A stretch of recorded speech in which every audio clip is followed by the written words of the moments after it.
A vast terrain, a vast barren desert stretches out to the horizon. The sun beats down mercilessly, casting harsh shadows all around. In the beginning, the world was a wild and untamed place. The people spoke a single language, an Adamic language that conveyed perfect communication.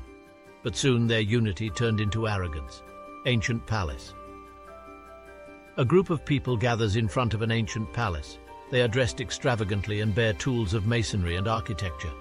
In the center stands a mighty king, King Nimrod. My dear people, we have come too far to be divided by our tongues. We must build a tower that reaches the heavens and stand proudly before our Creator. People, cheers. Yes, yes, the Tower of Babel will be our legacy to the world. The building process. The massive construction of the Tower of Babel rapidly reaches into the sky, getting taller and taller every day. Nimrod and his subjects watch in awe as the tower grows ever higher. Yet it is not the only thing that is happening.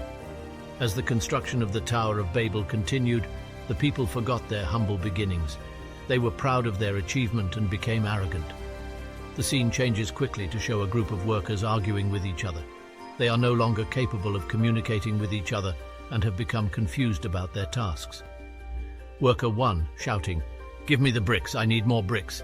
Worker 2, shouting, "What bricks? Give me the mortar first." Worker 3, muttering, "I do not understand. What are you saying?" The Adamic language was forgotten and confusion set in. The workers could not understand one another, and the once solitary language had become a cacophony of disconnected sounds. Suddenly the tower shakes and crumbles, and the people scream and scramble frantically. The tower falls apart, brick by brick, and the people scatter in all directions. The Almighty saw their arrogance and confusion, and in his wrath, he struck the Tower of Babel, causing its destruction. Scenes of confusion. The scene changes yet again, and we see scenes of mass confusion and chaos all over the land. The people are disorientated, arguing and confused. In the aftermath of the tower's collapse, the people wandered throughout the world, each developing their language based on the sounds they naturally made. The Adamic language was lost, and the unity of humanity was destroyed. There was only one exception.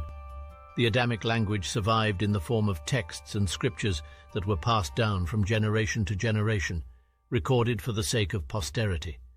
Fade out. The Adamic language is believed to be the original language that was spoken by Adam and Eve in the Garden of Eden. According to religious and historical texts, Adam was the first human created by God, and he was given the ability to speak this language. It is considered to be a divine and perfect language that was spoken before the confusion of Babel.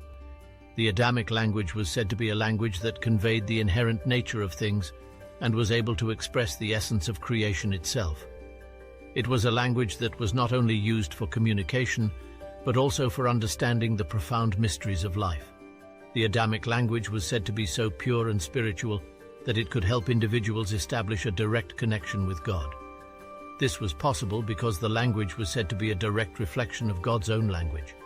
As for King Nimrod, he was a legendary figure in ancient Mesopotamian history and is known for his association with the Tower of Babel.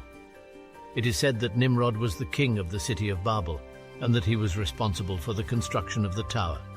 He was a powerful leader who was renowned for his strength, intelligence, and aggressive nature. According to myth and legend, Nimrod was not a believer in God, and he sought to establish his own kingdom without divine guidance. He was determined to build a tower that could reach the heavens, and he believed that this would make him equal to the gods.